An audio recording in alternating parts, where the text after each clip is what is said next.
নিজেকে নতুন করে পরিচিতি বাড়ানো, সবার মাঝে নতুন করে উঠে দাঁড়ানো, নিজেকে নতুন করে প্রতিষ্ঠা করা একটা প্ল্যাটফর্মে, এটা যে কতখানি শক্তের কাজ বা কতখানি যে কষ্টের কাজ বলতে পারো, সেটা আমার মতন যারা এই প্ল্যাটফর্মটায় নতুন করে আবার নিজেদের পরিচিতি করেছে সেটা তারাই হয়তো জানবে। কেন বলছি বলো তো এই কথাটা? আসলে আমি বহুদিন প্রায় 6 মাস আর কি কোনো ভিডিও দিইনি, তো আবার নতুন করে ভিডিও দেওয়া শুরু করছি, আবার নতুন করে নিজেকে তোমাদের সামনে তুলে ধরছি একটু একটু করে। সেটা যে কতখানি শক্ত কাজ, একটা কতখানি যে কঠিন রাস্তা, সেটা আমি বুঝতে পারছি।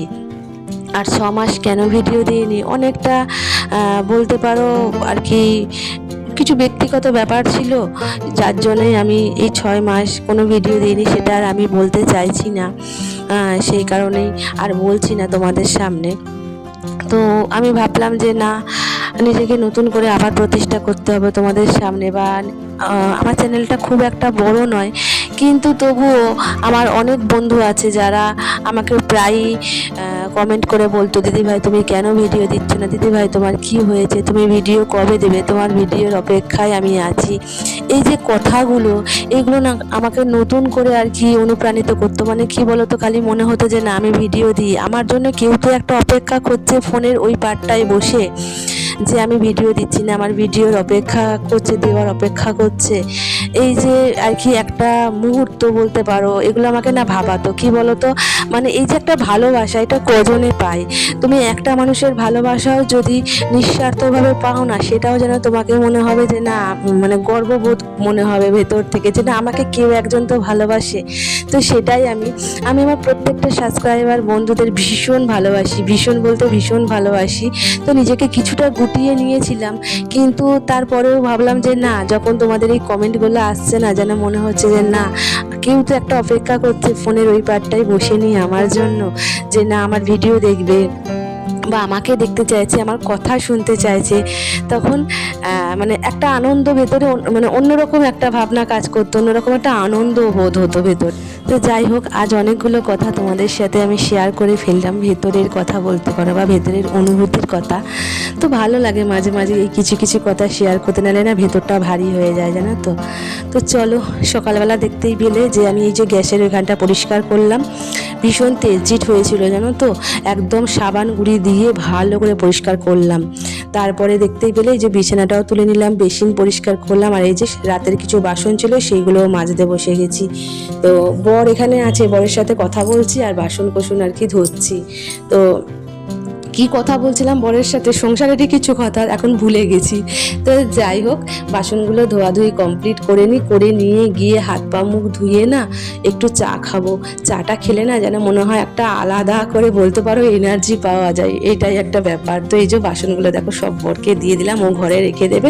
ও যখন এই বাসন কোসন মেজে নিই না, মানে বাসন কোসনের জায়গাটা, মানে গামলা বলো বা এমনি বাসনগুলো যদি ঘরে তুলে নিয়ে যেতে হয়, আমার বরই তুলে নিয়ে যায়, আমাকে তুলে নিতে বারণ করে, কারণ একভাবে বসে বসে বাসনগুলো ধোয়া হয় তো পাগুলো না ব্যথা হয়ে যায় জানো তো, সেই জন্য আর কি ওই নিয়ে যায়। যখন ঘরে থাকে, যখন থাকে না কাজে বেরিয়ে যায়, তখন আমাকেই নিয়ে আসতে হয়, এই আর কি। তো এই যে দেখতেই পেলে হাত পা মুখ সব আর কি ধুয়ে আমি ঘরে চলে এসেছি। এবার একটু চা খাবো, চা খেয়ে নিয়ে একটু বসবো, বুঝতে পারলে। তারপরে তো প্রচুর কাজ আছে, বাজারে যাওয়া থেকে শুরু করে অনেক কাজকর্ম আছে। তো এই যে চাটা ছাকবো, তো বরেরটা ছেঁকে নিচ্ছি, তারপরে আমারটা ছাকবার। খাবো কি দিয়ে বলো তো, এই দেখো মালপোয়া করেছিলাম, সেই মালপোয়াগুলো আছেই। তো সবগুলো তো খেতে পারবো না, একটা মালপোয়া দিয়ে খুব জোরে চাটা খাবো, মানে না খুব ভালো লাগে জানো তো খেতে। তো এই যে তারপরে বেশ কিছুক্ষণ পরে এই যে বরের খাবার করছি। এখন বাজার থেকে আমার ঘুরে আসা হয়ে গেছে, তোমাদের পরে দেখাচ্ছি কি নিয়ে এসেছি বাজার থেকে।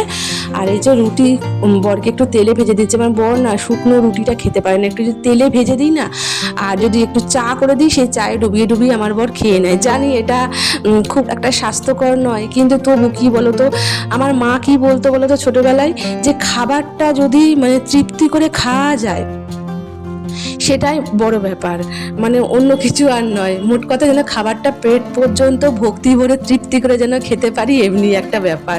তো সেই হিসেবে এই রুটিটা তো বরকে খেতে হবে, সেই জন্য একটু যদি তেলে ভেজে দিই, চা করে দিই না, ও ভালোভাবে খেয়ে নেবে, নাহলে শুকনো রুটিও খেতে পারে না। আর আগের দিনের পালং শাকের তরকারি ছিল, সেটাই দিয়েই আর কি রুটিটা খাবে, আমিও খাবো, আমি তেলে ভাজা ছাড়া খাবো।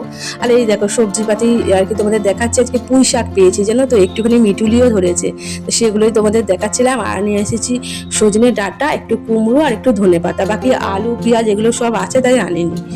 তো এই যে আমি এসেছি তেলাপিয়া মাছ। এই তেলাপিয়া মাছগুলো না ছোট ছোট, খুব স্বাদ ছিল খেতে, জানো তো মাছগুলো। তো মাছগুলো বাজারওয়ালা বেচে দিতে পারিনি, আমাকেই অগত্যা বাঁচতে হবে, সময় নিয়ে আর কি করা যাবে। তো যাই হোক, এই যে বর খাওয়া দাওয়া করে বেরিয়ে গেছে, এটা কিছুক্ষণ পর বাজারের ব্যাগটা ধুয়ে দিলাম। আর এইখানটা না খুব যেন যেন কিরকম নোংরা লাগছিল, তাই একটু জল ঢেলে দিয়ে একটু ধুয়ে দিলাম। এখন না খুব ধুলো ওরে এইখানটা দিয়ে, ওই জন্য।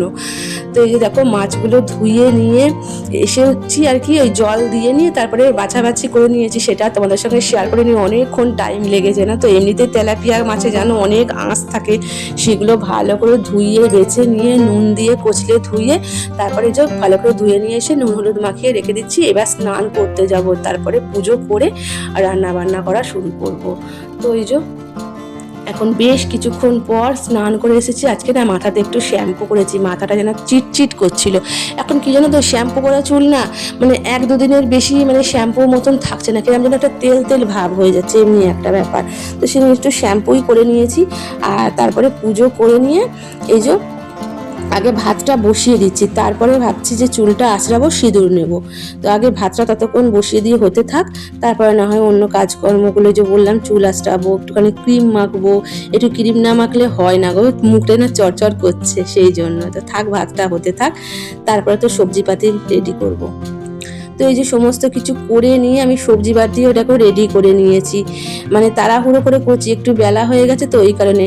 মশলাটাও বেটে নিয়েছি। আজকে রান্না হবে আলু দিয়ে, কুমড়ো দিয়ে পুঁই শাকের তরকারি, আর ডাঁটা দিয়ে আলু দিয়ে ঝোল, একদম পাতলা করে, মানে সজনে ডাঁটা দিয়ে। আর এই যে তেলাপিয়া মাছের ঝাল, এটাই রান্না হবে। তো মাছগুলো সবার আগে ভেজে নিচ্ছি একদম তেলেতে। তারপরে এই যে দেখো এগুলো সব রেডি করে নিয়েছি, তোমাদের এক ঝলক দেখিয়ে দিই। বেশ কিছুটা ধনে পাতাও আর কি কেটেছি। আজকে না কুমড়োটা খুব ভালো পেয়েছিলাম, খুব মিষ্টি ছিল কুমড়োটা, আর এত ভালো ছিল না কুমড়োটা, মানে কুমড়োটা ভালো থাকলে দেখবে তরকারিটা খেতেও না খুব ভালো হয়।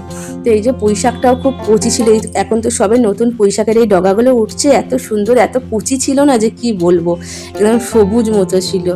তো চলো ভিডিওটা আর বড় করছি না, সকলে সুস্থ থেকো, ভালো থেকো, আর আমার চ্যানেলটা সাবস্ক্রাইব করে আমার পাশে থেকো। ভিডিও ভালো লাগলে অবশ্যই একটা কমেন্ট রেখে যেও, যাতে তোমাদের পরিবারে ঘুরে আসতে পারি। অবশ্যই লাইক শেয়ার করে দিও। টাটা।